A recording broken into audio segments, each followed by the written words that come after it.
So, this episode is actually all about what happened in 2020. So, kabalo ko natin yung mga nakatunan anong mga tuiga. And I know, bisig naglisod og labang anong tuiga, natin yung mga nakatunan. And mauna na topic itong nasturyahan kanina episode. Hi, this is Owen, and this is Imoha Podcast. So, just a quick announcement that this podcast is not a current event podcast nor a news review podcast, no? But we just want to relate our topics to the recent issues, to the regular events, or maybe mga yearly events, no? So that it's easy for you to relate some current situations as well, no? And also, starting January 2021, we will be putting some two ad breaks into our episodes. Paano na lang na mo sponsor aning na channel or aning na mga episodes. No? And also, feel free to read our newsletter in our Facebook page. Nanditong mga kaguliyang, mga updates, or no, and mga bite-sized information ay mga ginagmay mga vlogs na to dito, no? And para updated sa kaso sa mga nahitabo na channel, no? And also, our voice message button is already available. So please send your voices na para makabalumi kung unsa inyong mga concerns, kung unsa inyong mga ganahan, and everything, no? All right, so let's go back to the podcast. So, kanina episode na ako gi-prepare ng mga pangutana para lang ato ang tubagon karon na episode. And pwede ginin niyo tubagon. Pwede niyo na inyuhang i-comment anywhere in the comment box kung asa mo naminaw or na Facebook bar sa YouTube, no? Or in Spotify, no? But ang ako lang is, gunahan na mo reflect lang sa mga questions. You can do so. Ask yourself na lang kung unsay mga tubagan ng mga pangutanahan, no? So the first question is, what was the sad part or the worst part in 2020? I think katong na-positive ko. So na-positive ko atong July, and then ubos kito kong immune system, naglisod ako ginhawa ato, so wala na ko'y lasa, wala na ko'y panimhot, and lain ba dito kong lawas ato. Napag itong dry cough na ko. So basically naagita ng symptoms na ko, no. So wala lang, gidala-dala lang gito na ako, gitabaho lang bugyapon ko ato, no. But naka-realize ko na what if magpa-rapid. So, mo to ni ang yukos kumpanya nagpa-rapid ko, and then after negative ko. So ana ko, negative man ko. So dili pa akong kontento ato, and nakaingon ko nga what if magpa-swab na lang ko, no. So mo to ni adto ko swab center na mo to yung mga bayanihan centers na somewhere in Cebu. And nagpa-swab ko, and then dito ko taas kitong linya atong panahon na, and gihilantan ba jud ko ato lain akong lawas ato, no. But mo to pag linya, so first day na ko ato ni adto ko, wala ko na dayon is because sa kataas sa linya wala nako ka ginhawa. So nagyan ako sa guard na guard namoy kanang oxygen din hey basig unsay metabo na ako or something ba, no. So niya nang guard naa pero layo pag yun dili diha dayon, no. So mo to medyo nakulbaan ko, mo to niya ako sige na lang adi lang sa nako dayon kong adlaw uli lang sa akong gipuy-an. And luckily, katong panahon na nami giabangan ato, wala ko nagkuan sa balay ato, wala ko nagpuyo, no. And mo to gipahaway sa akong gugulingon, but the next day ni adto na jud ko ni sayo na jud ko sa bayanihan center para mas paswab ko. And mo to siya after 3 days nanang result niya na gid ang kanang command center na, well sir, sorry kay sir ha, positive jud ka sir, which is mo ko okay fine, wag mo na gid sige ni, no. And mo to siya then basta somewhere Sunday to siya, and then gipick up ko mga somewhere around 5:30 to 6 ila nang mga 1 kilom na to siya. Gidala ko ato, gisakay ko ato ambulance, gidala ko ato sa public school, Momote Isolation Center na to tong panahon na. And ang public school ato, kabalo naka sa setting sa public school and ang uban ana kanang tubig hinay kaayo ano. So among gibuhat ato pag abot na mo dito maghakot pa mig tubig para kagamit mig tubig because naman may sa second floor atong panahon ano. And mo to siya. I think that was the worst part is because naka-feel ko nga nakulbaan jud ko ato, no. Nahadlo ko ato, I thought mo na gid to. And luckily nakauli ko somewhere the middle of August. And mo to siya kanang sad part, worst part nako sa 2020.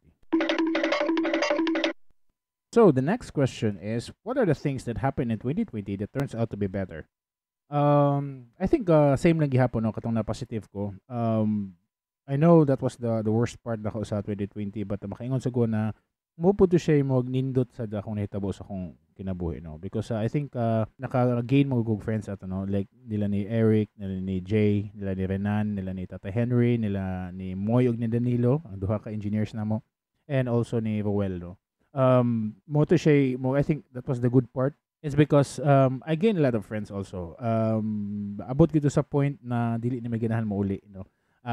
Kay tungod nindot na among banding ato, nindot na ang amo ang samahan, and so basically kung once ma-isolate magugagod sa usa ka isolation center, na kay 14 days ana na ma-quarantine, di ba? So after ana pag uli ninyo napagid mo 14 days pagod for home quarantine. So among gihangyo ato, kami nga grupo na among gihangyo ato na what if dili na lang mo uli. So i-extend lang na mo na ang 14 days na mo instead of mo uli mas balay, maapektahan pa ng mga pamilya or something.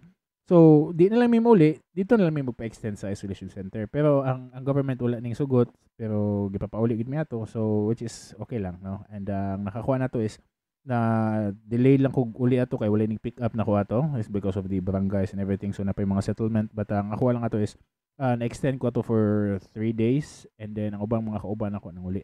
Anyway, I know that was a sad part, but I really like it because I think namin nindot ato na kuan banding, no. Magsumba mi ato nang uban na bagay mag-birthday, na may mga lechon ato, napagod may mga kontrabando, well, ginagmay lang, no.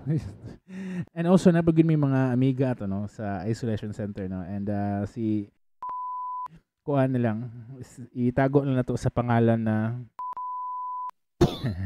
and mo na siya, no. And yes, mo na siya. So the same question, no, that what are the things that happened in 2020 that turns out to be better? I think my second answer for that one is kanang katong panahon nang nawadaan kog trabaho.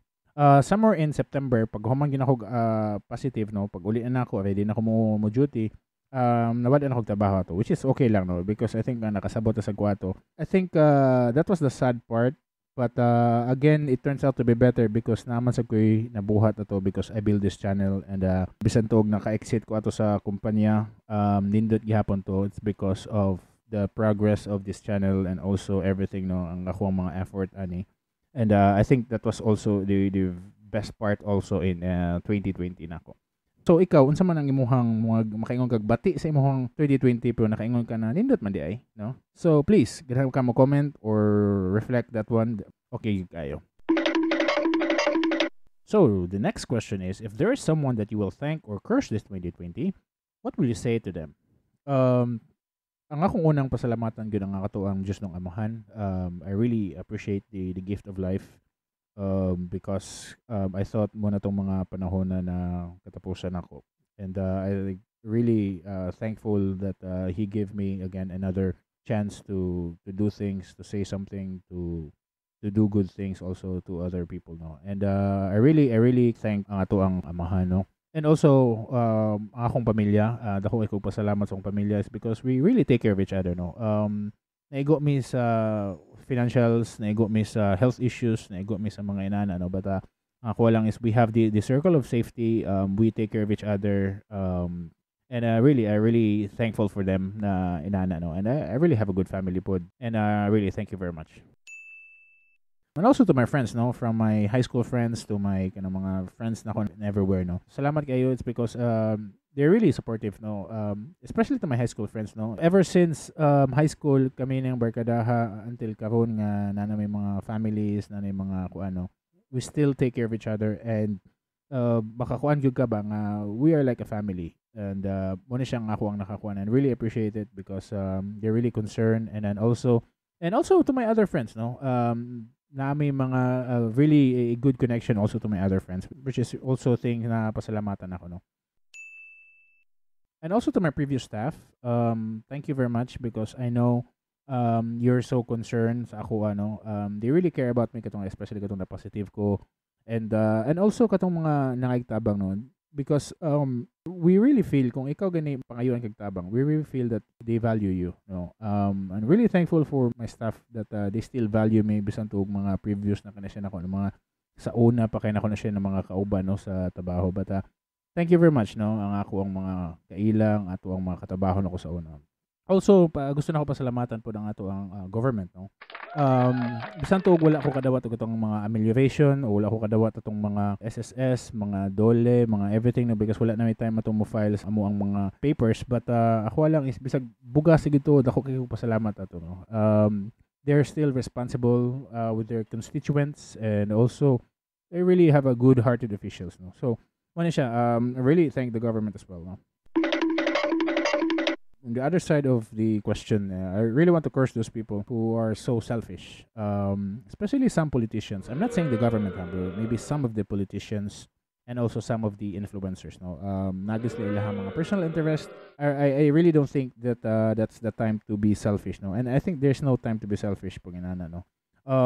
Muna siyang ako ang gustong i-curse, no. And also, by the way, I really want to highlight this company na somewhere in Mandawi ni sila, somewhere in Mandawi City na sila sa mall, and they're an Asian restaurant, no. And ang ako lang gustong i-highlight na nila is wala gyud nila biyay ilang mga staff, no.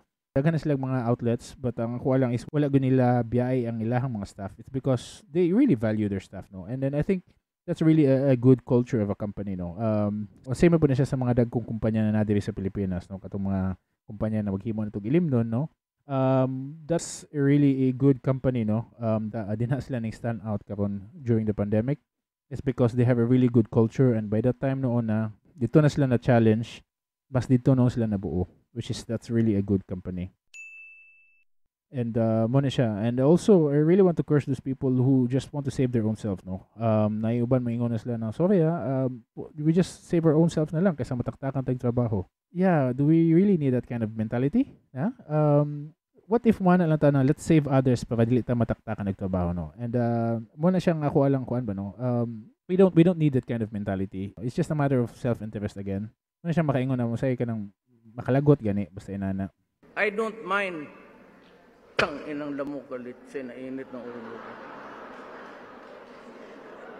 So, I know bisag unsa ilang mga gipangbuhat, mga uban ay mga bati na gipangbuhat, no. I think pasalamat gyapon ta is because makita nimo ang ubang tao na dinha nun mo stand out noon is because of the things na ilang gibuhat. Nagay makita nimo na nay mga kumpanya day na mo stand out noon, no.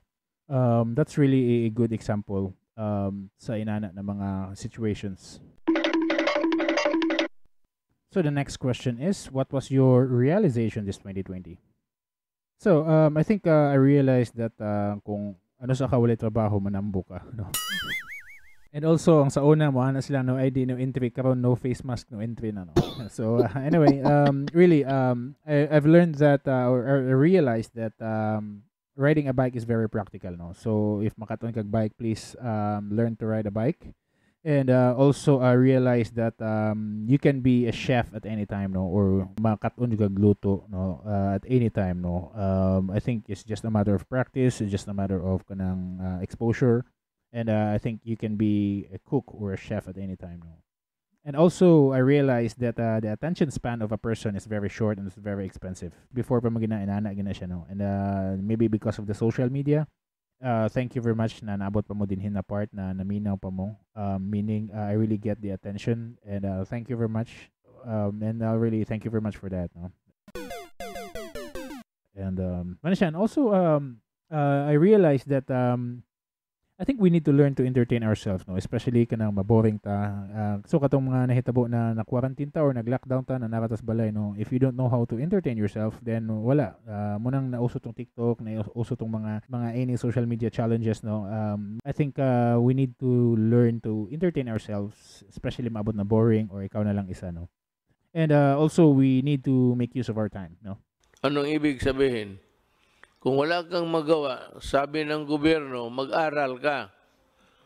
Pero ito, ang sigurado ako, yung kamay ninyo, nandyan sa cellphone yan, instead of studying. But for you guys, who really want to improve your lot, you better make use of the time to study. I like it, I love it, I want some more. And also, I realized that health insurance is very helpful. Muna siya helpful insurance. And really, kung mas maayo nagnamay insurance, no, na wala niyo nagamit, kaysa panahon na kailangan ninyo, wala na may magamit, no. And muna siya akong mga realization this 2020, no. And I also realized that there's always be a better side in every story, and there's always be the silver linings in every situations, no. So for sure maybe 2020 is not really so good, but nagay nindot po sa 2020, and especially napagitay mahimo in 2021, no. And mo na siya. So ikaw sa tanaw nimo, no, unsa may mga realization nimo kapang na 2020, no, na pwede nimo magamit in 2021. And this is the time for us to expose ourselves. It's really the time for us to shine as a community and not just an individual, no. So, if you think this episode can motivate someone, then please share it sa imong mga kauban, sa imong katrabaho, sa imong kapamilya, sa imong classmates, no, or maybe sa imong uyab, or maybe sa imong ex, pwede gihapon kayo, no. But every time you share something, no, not just this one, or maybe mga donations, or maybe mga pagkaon, or maybe even yung katong mga assignments na to sa una, na katong kusog yung mga upya, no, or bisag ka ng mga kwartang tuwang ipanghatag, no. By the time mohatag, ano, always think this thought na lang na don't ask in return, no. Dili ta ganahan na magtanom tag mga utang kabubuton sa ubang tao, no. You should not take the benefit because you give, but instead you should give so that others will benefit. Mabataan nagmamuyboy, no. Dili ta ganahan na. That's not really a good in our community, and mo na siya. And also katong mga tao nga di pud mahatagan, ayaw lang sa mo pagkuan, abi kay wala ni silang hatag sa una, di na po kumanghatag ka pa, no, mabawas na po, no, which is not really a good culture in our community. So please, ato ng usbon, and muna siya, every time mo hatag ka, please don't ask in return, okay? And also, if you are the person who wants to grow, then please consider this channel as a part of your daily grind, and or sa imuha mga adlo-adlo na bang buhaton, no. Basi deg na may matabang sa inyo ha, or ganahan mo na matabang sa amuha, pwede di kayo mo muhatag og mga comments sa amuha just to improve the channel for everybody na lang po na siya, no. Alright, so as always, before I end this episode, let me leave this thought that if you are tired, just help the person next to you. Working together is much more better because nobody cares how much you know until they know how much you care. Thank you for listening and have a wonderful and progressive 2021. Take care and I love you all. Bye-bye.